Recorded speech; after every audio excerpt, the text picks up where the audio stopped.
Welcome back everyone, it's Charlie. This will be my full breakdown and Easter eggs video for the Mandalorian and Grogu movie. There were many references to all the different movies, particularly to the original trilogy and a lot of the TV shows too. The film itself has a fascinating history. It was originally going to be The Mandalorian Season 4 until Disney made a big strategy change in the way that Star Wars does its TV shows and movies just in general, turning it into a movie or telling Jon Favreau that he had to turn it into a movie.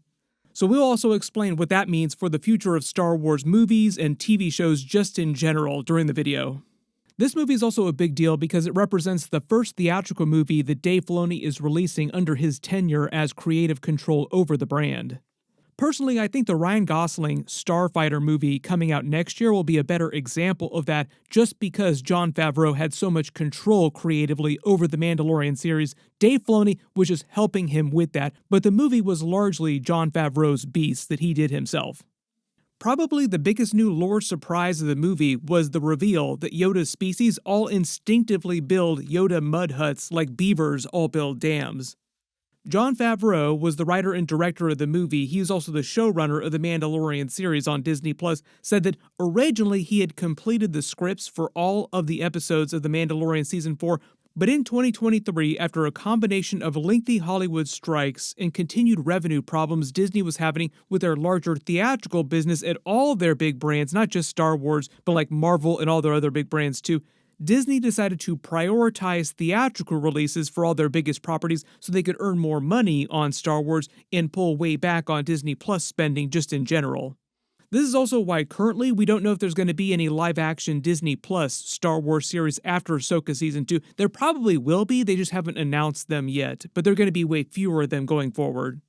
But at the time in 2023, Disney wanting Star Wars in theaters as fast as possible had problems trying to figure out what that movie was going to be. There were a number of attempts that they had that you probably heard about them canceling, like the Ben Solo movie. There was a Rey movie that they were working on for a long time that they just couldn't get off of the ground. So Disney wanting Star Wars in theaters as fast as possible chose The Mandalorian and Grogu because it was their most popular title with the youngest group of fans based on this chart, young children, thank Grogu for that, but was also the most popular title based on viewership data with the oldest group of fans between the ages of 60 and 80, like much older fans, because it plays so much like the original trilogy. The movie itself heavily references a lot of moments from the original trilogy.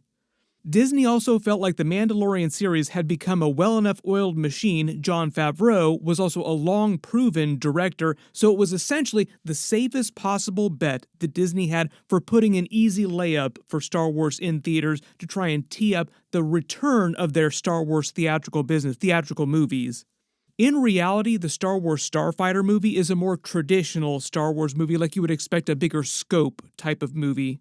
Whereas The Mandalorian and Grogu is meant to be more of like a quick, fun, fine time at the movies with a much smaller scale, much smaller scope than you would normally expect from a Star Wars movie. Which is why most people, myself included, think of the movie as being more like a couple episodes of The Mandalorian mashed together and turned into a movie, which is ironic because George Lucas did the same thing for the Clone Wars when he initially started that series. He took a couple episodes from the Clone Wars Season 1, put them together, involved them saving Rada the Hutt, who they bring back in this movie, so the entire basis for the movie plot is also a big callback to the way the Clone Wars started. But the way that Jon Favreau explained it, Disney asked him to design the Mandalorian movie for brand new audiences who didn't watch the Mandalorian series on Disney+, so he had to reintroduce the characters essentially for brand new people who had never seen them before. Which is one of the reasons why a lot of the plot from the original Mandalorian Season 4 got taken out. The wider lore connections, all the crossover stuff with Ahsoka Season 1, all the Thrawn stuff. Originally, the Mandalorian Season 4 was meant to build up to a Thrawn crossover movie in this part of the timeline with all the other live-action shows like Ahsoka, even the Skeleton Crew characters. And now, Dave Filoni, who was supposed to direct that Thrawn movie, has taken over creative at Lucasfilm. They have since then almost soft-canceled the Thrawn movie or postponed it indefinitely because he's so busy managing other movies, other TV series right now. So it's not totally a given that they will eventually do that Thrawn movie. They might wind up wrapping up the Thrawn storyline on the TV shows now. We will talk more about that after Ahsoka Season 2. All the Thrawn stuff has now been shifted to Ahsoka Season 2. Those episodes will release in early 2027. I will do videos for those. We'll probably get an official trailer for it later this year. I've already done videos for the leaked version of the trailer. But it's one of the reasons why you don't see any of that stuff referenced at all during The Mandalorian Grogu. Like very, very light touches because of the Imperial warlords, but they don't reference Thrawn specifically. I know there were a lot of questions about what was happening with the other characters in this part of the timeline, like what is happening with Luke Skywalker, what is happening with Ahsoka in the Purrgils galaxy right now. The movie is not concerned with that. So starting at the beginning of the film, just working our way through shot by shot, talking about Easter eggs, WTF moments, and the big references back to the original trilogy. They don't do the traditional title scroll like a normal Star Wars movie, but they do the intro text setting up the new series for new viewers who didn't watch Season 3 or previous seasons, and people who don't know about the Shadow Council and the Imperial warlords who are preparing for Thrawn's return. The way they play things in the movie, it sounds like the Imperial warlords right now, the Shadow Council, don't know that Thrawn has already come back and he is on Dathomir with the Nightsisters. They're probably leaving that plot point, the Shadow Council learning about Thrawn actually making it back for Ahsoka Season 2. So neither of the Imperial warlords that Mando hunts down during the movie know that Thrawn is actually back. Most of the movie is meant to feel like a classic standalone Season 1 Mandalorian episode with him searching down bounties to capture people. The second half of the movie is him basically just dealing with the consequences of his broken deal with the Hutt twins. So the movie is actually kind of like a secret Hutt movie. They held that back in the trailers, mostly making you think it was just about the Imperial warlords. During the intro text, they also sort of set the stage for what's happening in the galaxy right now in this part of the timeline. Even though the rebels beat the Empire in Return of the Jedi, the idea is that the entire galaxy didn't just immediately flip to the side of the New Republic. There's still a large portion of it that the New Republic has not turned to their side yet and are still loyal to the Empire. Ludwig Göransson's music kicks in. He came back to do new music for the movie. He left after The Mandalorian Season 1, and Disney got somebody else to do music for Season 2 and Season 3 using his original Season 1 music as a template. So the soundtrack is probably one of the best things about the movie. It's great. We then meet one of the Imperial warlords from the Shadow Council that we saw during Season 3, now ruling over a portion of the Outer Rim from Hoth. I believe this planet is meant to be Hoth. Everywhere I've seen this reference is Hoth, exacting tribute from these different settlements, claiming that he's protecting them from raiders and thieves in the Outer Rim. But part of the joke here is that the Empire earns a lot of their money, the Shadow Council, from raiding the space lanes. So part of the idea is that they're getting these different worlds to pay them tribute to protect them from other Imperials, from themselves. There's a fortune to be had, plundering the hyperspace lanes. Commander, your hit-and-run operations are gaining too much notice. So the Empire is basically just scamming people in the Outer Rim to try and build up their forces so they can attack the New Republic and try to take over the galaxy again eventually. They actually never gave this Imperial warlord a name during the movie. He's just credited as generic warlord. They also do this with a couple other major characters in the film, particularly the Hutt twins. They're unique in that they don't give them names. They just call them the Hutt twins. Mando and Grogu then show up hunting him for Colonel Ward, Sigourney Weaver's character, who is the New Republic commander at a Delphi base that we're just meeting now in the movie for the first time, but she's been the commander there throughout the entire Mandalorian series. Her playing cards with the faces of the different Shadow Council members are references to the Sabacc playing cards in-universe, like the in-universe card game, but also the real-life Star Wars trading card games of the past. There have been several different Star Wars trading card games, and in real life, during the war in Iraq and Afghanistan, the US military put the faces of high-ranking officials of the Middle East on playing cards who were their biggest targets. So Mando's real goal here throughout the movie and going forward in the timeline is basically capturing the Imperials on the playing cards like he's out capturing Pokemon. But as we see with this particular warlord, he winds up killing him, and he's killed a lot of the ones he's previously tried to capture too. Commander Coin later in the movie is one of the first ones that he brings in warm, like the reference to, I can bring you in warm or I can bring you in cold. He's been bringing in most of them cold recently. We get a quick Imperial mouse droid joke when he arrives. Grogu then uses his force powers to destroy it. The events of the movie take place pretty close after the events of Season 3, so he's not vastly more powerful than he was at the end of Season 3, but they do try to give him way more stuff to do in the movie. He's way more active in the story than he was in Season 3, and they're all over the map in terms of what he's capable of and like what his level of intelligence is. Like, he is 50, almost 60 years old at this point, so he is been around for a long time, like he is very learned.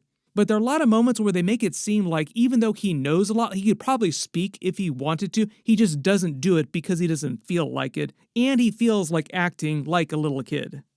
So it's not like he's completely helpless in this part of the timeline. I think he just likes to be coddled like a child, like Mando, because he loves Mando so much.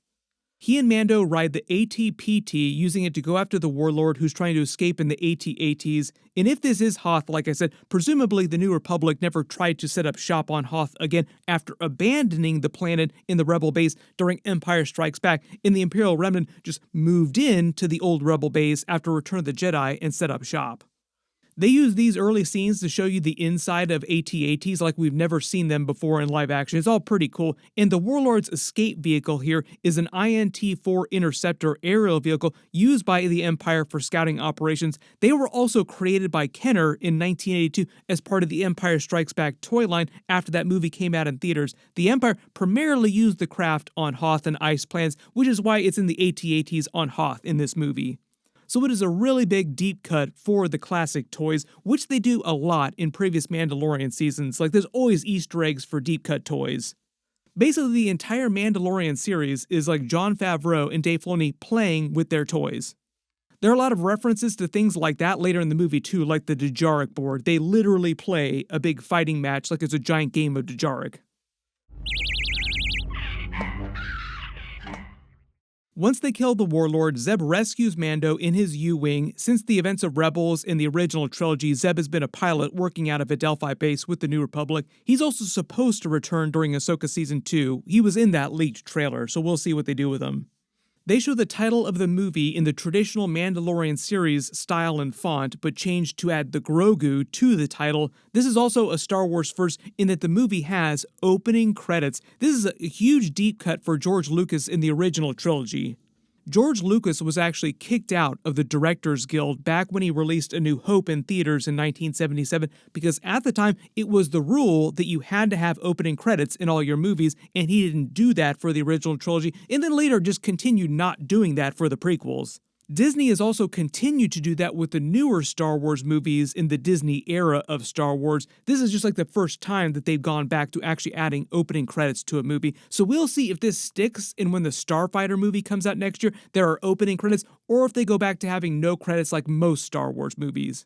There are a couple Easter eggs in the opening credits. Brendan Wayne and Lateef Crowder's names are featured prominently. They are Pedro Pascal's stunt doubles for the Mandalorian character. Anytime you see Mando walking around with his helmet on during the series and now the movie is one of them in the suit, Pedro Pascal usually just does the voice of the character. Except scenes where they take his helmet off like they did during the original series a couple times and during this movie. But Pedro Pascal previously got all the credit for the character. Adding the stunt doubles at the beginning of the movie here in the credits is just them acknowledging their contributions to the character more prominently. The new droids walking past them in the background are BDX droids. You can actually build them at Galaxy's Edge in Disneyland and Disney World. Also, timed with the release of the movie, they also added a Mandalorian story to the Smuggler's Run Millennium Falcon ride. I have not had the time to try it out yet because I've been too busy watching the movie and making this video and making the other big videos this week, like the Big Boys finale videos. But there is a lot of Mandalorian and Grogu tie-in stuff that they're doing at the Disneyland and Disney World parks right now too, like timed with the release of the movie. Speaking of droids, there's a ton of R2 units in X-Wings in the background. I know people are asking, where's Luke Skywalker when this movie is happening? The movie, like I said, does not address him or Ahsoka in any meaningful way, so presumably he's still looking for Force-sensitive people to train in his Jedi Academy on Ossus. Not that much time has gone by since Grogu left him to rejoin Mando. When they go inside the cantina at the base, there are many cameo scenes later in the movie, not as many in this early scene here, but later in the second cantina scene, who all appear in the final battle on Nal Hutta. Probably the biggest being Dave Filoni himself, who plays Trapper Wolf within the context of Star Wars. Now, his name is Wolf because he's obsessed with wolves in real life. It's also one of the reasons why he introduced the Loth Wolves during Rebels, the Force Wolves. His character also wears Dave Filoni's real-life trademark hat that you always see him walking around in. They also have most of the directors from the Mandalorian series, seasons 1 to season 3, are also here. Rick Famuyiwa, who did multiple episodes across the seasons. Deborah Chow, who also directed Obi-Wan's series in addition to the Mandalorian episodes. Paul Sun-Lee's Carson Teva character. Doug Chiang is here, who's been an artist working on Star Wars since the prequels. There are also probably a couple other crew members that are playing pilots in the background too. Usually when they have big wide crowd shots like this, a lot of the people you see popping up in the background are a combination of crew members and extras that they get. Probably one of the other biggest Easter eggs inside this bar on the wall here from the classic trilogy is the original symbol of the rebellion. The New Republic symbol is very different. It's on Sigourney Weaver's patch on the side of her uniform here, but on the wall it's the symbol of the original rebels. This is because pretty much all the pilots in here in this room at a Delphi base were rebels before this. Not that much time has gone by since Return of the Jedi, so most of their lives were spent as rebels. Or in the case of Sigourney Weaver's character, she actually goes way back to the Republic before the rise of the Empire. This is where the fun begins. When you think about it, her character seems like she's supposed to be in like her 60s or 70s, making her like 10 to 20 years older than Anakin Skywalker, meaning she was around like a Republic pilot before the rise of Palpatine, so she would have been in her late 20s or 30s during Revenge of the Sith. We do not get any of that backstory for her in the movie. They'll probably leave that for sequels or tie-in books if they do more Mando movies in this part of the timeline.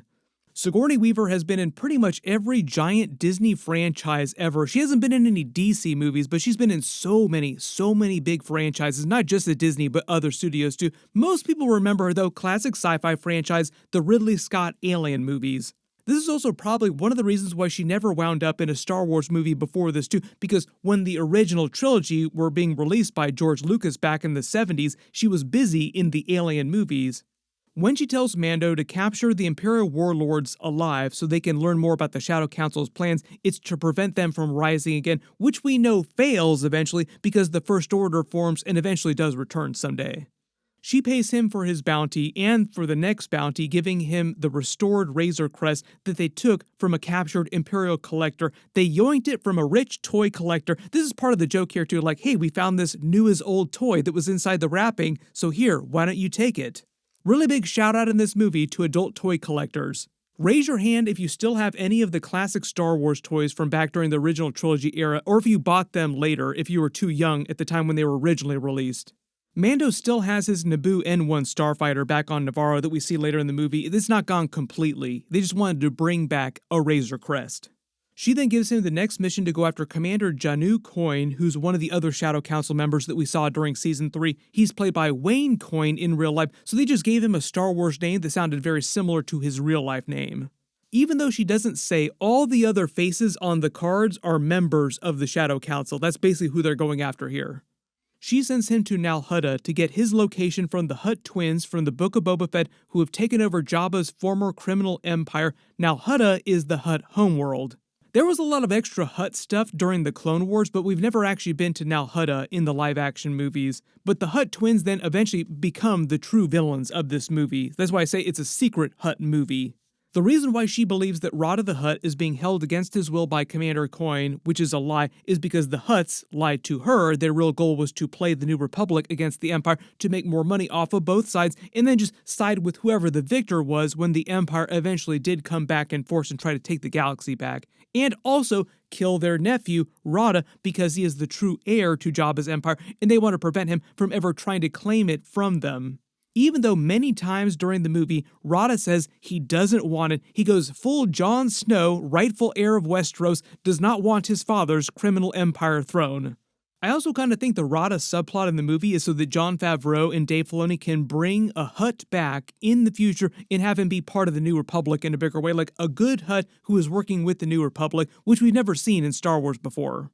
You also remember that both he and Grogu will live for hundreds of years, so you have to imagine that they will both rise in the ranks of the New Republic and become very powerful, influential people around the galaxy in a couple hundred years. They'll also have been close friends for hundreds of years because they become pretty close bros during this movie very fast. So it's kind of like Yoda becoming very good friends over hundreds of years with the longer-lived members of the Jedi Council. The only difference here is that as far as we know, Rada the Hutt is not Force sensitive. He'll just be an influential member of the New Republic rising through their ranks. When you really think about it though, in present day, he's probably a better use as ground forces because he's too large to fit in the cockpits of most vehicles, and he can't really pilot ships that well either. So we will see what the New Republic has him doing on this base. What do you think? It's redundant and white, just like you. Rada the Hutt's last real big canon appearance was in the Clone Wars movie, so you remember Rada knew Anakin Skywalker, he knew Obi-Wan Kenobi, he knew Ahsoka, and he knew Count Dooku. Maybe they can use that for some cool moments in future movies or future TV series. Sit down, Grogu, and I will tell you a tale about Darth Vader and Anakin Skywalker. Yes, he carried me on his back.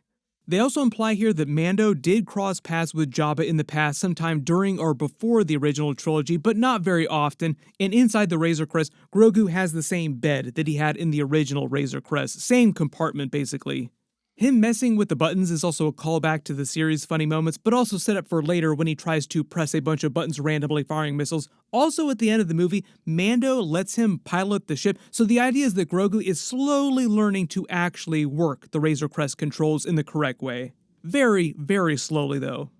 When they arrive on Nal Hutta, the Hutt patrol ships actually look a little bit like they're inspired by Jabba's Katana, his sail barge, but with wings, but they're actually in canon HH-87 Starhoppers, which are actual Hutt patrol ships that they used during the Clone Wars. The pilots sound like they're just members of the droid Gotra that the Hutt twins have working for them on the ground, which is the droid crime syndicate. They've never appeared in live action before, but they're introduced in the books a long time ago. Basically what they look like, just a giant syndicate of a bunch of droids working together. Nal Hutta, as you see, is a swamp planet, the Hutt's natural habitat, which also just happens to be Grogu, Yoda's species' natural habitat too, which is why he feels so at home when they're here trying to survive by themselves. Grogu's original homeworld would have looked similar to this, but they haven't revealed where that is or anything about his parents yet. You'll also notice that their fortress is constructed in the same architecture as Jabba's palace on Tatooine. That is because this used to be Jabba's palace on Nal Hutta. The Hutt twins just moved in after Jabba died. It's probably built by one of Jabba's ancestors too, because the Hutts have ruled for thousands of years. You notice it's constructed to meld the local flora and fauna built into a mountain, but because the palace is thousands of years old, the plant life has grown around it to cover it. They blow it up at the end of the movie, so press F to pay respects. It was actually pretty cool. So the new power vacuum now in the Hutt crime syndicate, we will see who winds up trying to fill that void. Most of the droids here that you see are from previous movies or previous video games, like a bunch of battle droids, a bunch of other prequel droids. There are HK droids, which they've also brought into live action previously on the Mandalorian series too. Inside the palace, there are a ton of Hutts. These are all different members of Jabba's clan, so they're like cousins to Jabba and Rada. The twins are also his cousins. These two giant droids guarding their main throne room were created by Phil Tippett and animated using stop motion with a really cool action scene later in the film that was completely done with stop motion. Phil Tippett is mostly famous for his work on the original Star Wars trilogy, but they've actually brought him back a number of times during the Disney Plus era to do work on some of the different TV series. The big symbol on their throne room is the symbol of Jabba's clan. Rada also has it tattooed on the back of his neck. It's basically the symbol of their family.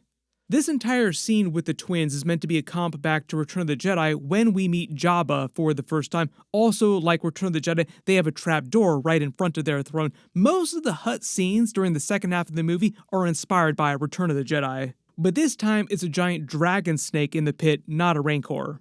My guess is that they had them speaking Huttese in the movie to switching to basic because they wanted it to be easier to watch for new audiences that didn't have to rely on subtitles, and it's also why Rada speaks entirely in basic with a couple of exceptions later in the movie. Like there are a couple times when he does respond to Mando in Huttese, but it was very, very brief.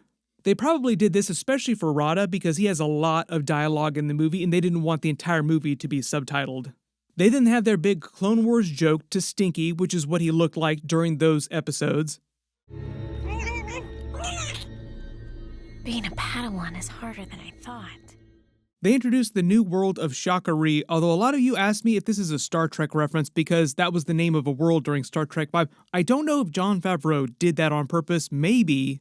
On the planet, all the Arabesh are references to different things. The biggest Arabesh Easter eggs on the Gladiator Arena, which reads Weathers Apollo, which is a reference to Carl Weathers, Apollo Creed character from the Rocky movies, because he passed away in real life before they filmed the movie. Had he been alive, he probably would have appeared on Navarro when they went back there in the film.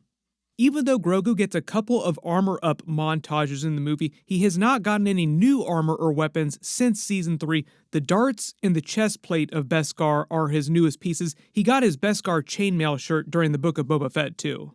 When Mando is walking across the street, there's an Easter egg in the background for the Star Wars Galactic Star Cruiser Hotel at Disneyland before they shut it down. The hotel was an in-universe experience where you LARP as someone in Star Wars with its own storyline. Our next big cameo scene is Martin Scorsese himself. He's playing an Ardennian named Hugo Durant, which is a reference to his own 2011 Hugo movie. They also use Ardennians back during Solo, A Star Wars Story, and reportedly it was Kathleen Kennedy who got Martin Scorsese to do the cameo scene, but they didn't explain why they wanted him specifically. When he makes Grogu the flat fry here, Jon Favreau, who did the Chef movie and Chef TV series, he's a big fan of cooking just in general, also cooked this flat fry dish in real life when they were promoting the movie with his chef partner who worked with him on that series and the Chef movie. This entire hunk of meat is basically just like a giant piece of Spam. One of the other big cameo scenes was actually Anthony Daniels, C-3PO himself, but he was called the Droid Dispatcher, so I think it was in the scene where the Hutts were dispatching their droids to go after Mando. This actually happens a lot of time in Star Wars movies and live-action TV shows where like Sam Witwer will cameo as just like a voiceover role in the background. You won't see his face on a lot of different TV shows. Sam Witwer was also credited as additional voices in the Mandalorian Grogu movie too. I think he was also doing some of the droids in the background too. He sets up the Rada reveal that he's a gladiator working for Commander Coin. They make it sound like Rada has been doing this for a very long time, since the original trilogy at least, meaning that he might have been doing this while Jabba was still alive, but it's not totally clear. All because he wants to do his own thing, wants nothing of his father's empire. Like I said, Jon Snow references he doesn't want it. When he greets Rada, the greeting is in Hadith. It was spoken by Princess Leia when she met Jabba while trying to rescue Han during Return of the Jedi. He's voiced by Jeremy Allen White, who most people know from The Bear. He's done a bunch of other big movies since then too. They modulate his voice though, so you can barely tell that it's him. He befriends Grogu instantly. Like I said, they'll probably be bros going through the rest of the timeline for the next couple hundred years. The irony of his statement here, the people are cheering for him now, not afraid of him like fearing his father, is that the people don't actually care whether he lived or died. They just wanted to see more violence and blood, so they did not care about him, and he does need to be rescued because Coin plans to kill him off in a Dejaric-style match for his final bout. When he mentions Corvin's station, Corvin was a Republic cruiser that Tarkin commissioned during the Rogue Planet book back in the day before the rise of the Empire. Like, this is old deep cut for the prequels. We get another cantina fight, another cantina shootout. Coin has a thing about keeping rare birds here in cages, mostly to set up Grogu jokes later where he traps him in the bird cage. Most of the birds here also seem like puppets, like traditional Muppet type of work. Look, Skywalker, go along with this or I'll cut you in half. His lead enforcer is named Hog's Breath. He's an Iktachi, and they reveal salt is one of the most precious commodities on the system because they ration it, and it's an artificial scarcity kind of thing to drive up the price. So Coin uses that as one of the many ways he makes more money for the Shadow Council. Mando also headbutts somebody with his helmet here during the fight. I can't remember the last time we saw him take someone out with a headbutt. Coin also clocks Mando's true purpose immediately and tries to entrap him in his games the same way he trapped Rada without him realizing it, to profit off of him, also to keep Mando from completing his mission. When Mando catches Rada sleeping, then he is caught in the trap. It's meant to be a callback to the trap in Jabba's palace where he traps Han and Leia, thinking that they caught him sleeping. Obviously, the Dejaric match here is a reference to the Dejaric game during A New Hope. All the creatures they fight are the real in-universe versions of creatures from the game, and the reveal is that the game was just based on a real-life fighting tradition. Like, this Dejaric type of match has been happening for a long, long time in the Star Wars universe. So the actual holo game that Chewie and everybody played on the Falcon was just based on this real-life type of match. You also notice the floor of the Gladiator pit is designed to look just like a giant Dejaric board. Disney also sells these Dejaric boards in real life as toys. I just bought one last week. They're actually pretty cool. When they start fighting, you also know that he's trapped Grogu inside the cage and his bird is trying to eat Grogu. It kept reminding me of all the Yoda versus seagulls jokes. During the actual Dejaric match here, the way the creatures fight is also meant to be a reference to the way they fought when R2-D2 and C-3PO fought Chewie during the game in A New Hope.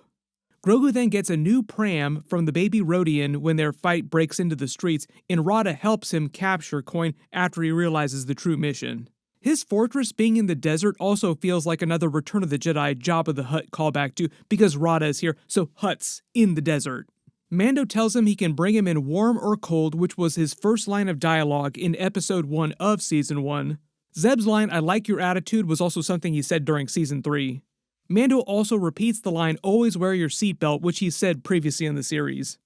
He then breaks the Hutt's deal to bring them Rada, setting off the plot of the second half of the movie, causing them to send Embo after him for revenge to capture Rada for them. That was always meant to be their ultimate goal. They still wanted Rada. Mando then goes back to Navarro to have the Anzellans modify the Razor Crest who come back from the series. Rada yoinks Grogu's macaron cookies. They actually sell these cookies in real life. You can buy them right now, but they are very expensive. When he says he was alone at Grogu's age, I think the idea is that Jabba was just a bad father who neglected him eventually, although during the Clone Wars, when you first meet Stinky Rada, he seemed like Jabba loved him, so maybe he just turned into a bad dad over time. Rada and the Gunrunner are then captured by Embo and the twins who plan to torture him for hundreds of years. Embo then returns with his Anuba creature from the Clone Wars. He was voiced by Dave Filoni during the Clone Wars, but he doesn't have any actual voiceover dialogue during the movie here. He's also still flying his ship, the Guillotine, from the Clone Wars.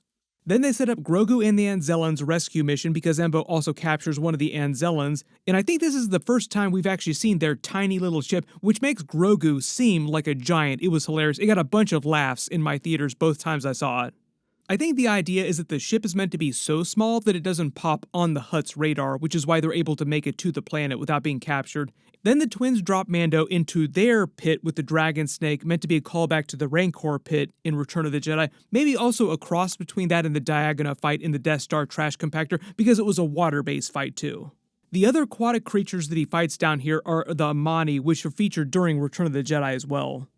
They then take Mando's helmet off, meaning they have to die in order for him to retain his honor. That was also the whole plot of Season 3, him regaining his honor after taking his helmet off during Season 2.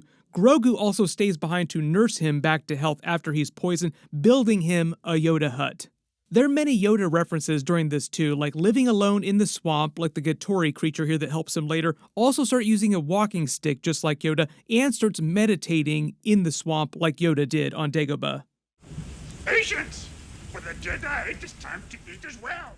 It also felt like the giant frog that tries to eat him was a callback to the giant frog outside of Jabba's palace. Grogu's two greatest enemies, seagulls and giant frogs. They wind up using Mando's Gunrunner friend's ship to escape later, which Embo had caused to crash on the planet earlier. This is also where he gets his new version of the classic rifle, which he also used during the original series. We get our very cool Mando versus Embo fight scene and a very cool Hutt versus Hutt fight scene. I think this is the first time in a movie or even a TV show that we've seen a bunch of Hutts versus Hutts fights. Some red hot Hutt on Hutt action. Embo also winds up escaping later in the movie, so he's still alive in the present day of this part of the timeline. They'll probably bring him back at some point somewhere. For those of you asking if Grogu could actually affect the Hutts with his Force powers, because he does use his Force powers a couple times during this last part of the movie, he can use Force telekinesis on them because he lifts Rada out of the pit like he did with the Mudhorn, but their minds are immune to Jedi mind tricks, but not Embo's big dog, which is why he's able to calm him down with the Force the way he did with the Rancor during the Book of Boba Fett. The New Republic then flies in to save Mando, Grogu, and Rada. Pretty much every pilot from their base, like all the big characters, are back, and all the cameos too. Zeb, Dave Filoni's character, Deborah Chow, Rick Famuyiwa. I think Doug Chiang is here too, Paul Sun-Lee is here, Sigourney Weaver's character. When they return back to Adelphi base, Rada says he wants to join the New Republic and help them at the base. They'll probably just bring him and Sigourney Weaver back if they do sequel movies, but because he's mostly a CG creature and they're really expensive to do, I wouldn't expect to see him on a bunch of the TV shows going forward. What'll happen after this, though, is that Ahsoka Season 2 will carry the timeline forward and follow up on the wider lore stuff they set up with Thrawn, Anakin Skywalker coming back, and Baylan Skoll with the Mortis gods, like the real big heavy lore stuff. They then end the movie letting Grogu press the buttons in the Razor Crest again, this time engaging the hyperspace, so the idea is that Grogu is learning how to actually pilot the ship. We'll probably see him pilot a ship at some point in the future. Everybody post all your reactions in the comments below, and if you spotted any Easter eggs or references during the movie that I didn't talk about during the video or my previous videos, just write it below in the comments. Dave Filoni has already revealed that they're going to release the Ahsoka Season 2 episodes early next year, so they'll probably wait till the end of this year to release a shiny HD version of the trailer. I've already done a breakdown of the leaked version of the trailer, so I'll post it at the end of this.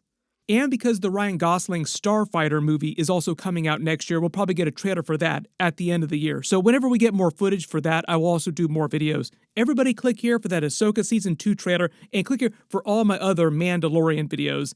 Thank you so much for watching, and I'll see you guys in the next one.